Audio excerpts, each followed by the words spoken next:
Pas question pour Anne d'être traitée différemment des autres athlètes. Première princesse à prendre part à des Jeux Olympiques, la fille de la reine Elisabeth II et du prince Philippe, qui participait à des épreuves d'équitation lors de ceux de 1976 à Montréal, avait souhaité vivre cette compétition comme le reste de la délégation britannique. Publicité comme l'avait souligné à l'époque, Paris Match, la sœur des princes Charles, Andrew et Édouard avait refusé la voiture blindée mise à sa disposition, ainsi que la maison particulière de 8 pièces qu'on lui avait octroyée.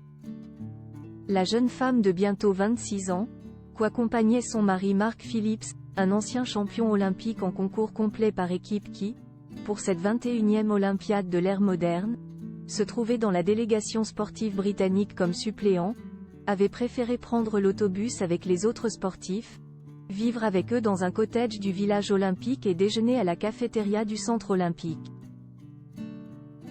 Anne, seule femme des Jeux à être exemptée du « test de féminité » de 1968 à 1998. Néanmoins, la princesse Anne bénéficia d'un régime de faveur par rapport aux autres sportives engagées non seulement à ces Jeux, mais aussi à tous ceux qui avaient eu lieu depuis 1968, puis qui se déroulèrent jusqu'en 1998. Elle avait été exemptée du « test de féminité », obligatoire durant ses 30 ans pour les compétitrices, visant à s'assurer qu'elles étaient bien des femmes.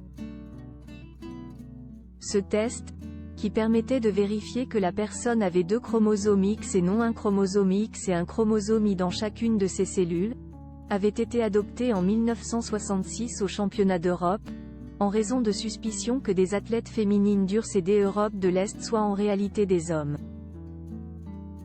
Appliqué 2 ans plus tard aux Jeux Olympiques de Mexico, il fournissait en fait des résultats potentiellement inexacts, discriminant certaines femmes qui souffraient de troubles du développement sexuel. Pour cette raison, ils furent abolis juste avant les Jeux d'été de Sydney de 2000. Qui aurait pu envisager qu'Anne n'était pas une femme si la princesse Anne y échappa? Ce fut en raison de sa royale naissance. Qui donc aurait pu envisager que l'unique fille de la reine Elisabeth II n'en ait pas été une? Et, qui plus est, au Canada, pays du Commonwealth sur lequel cette dernière régnait.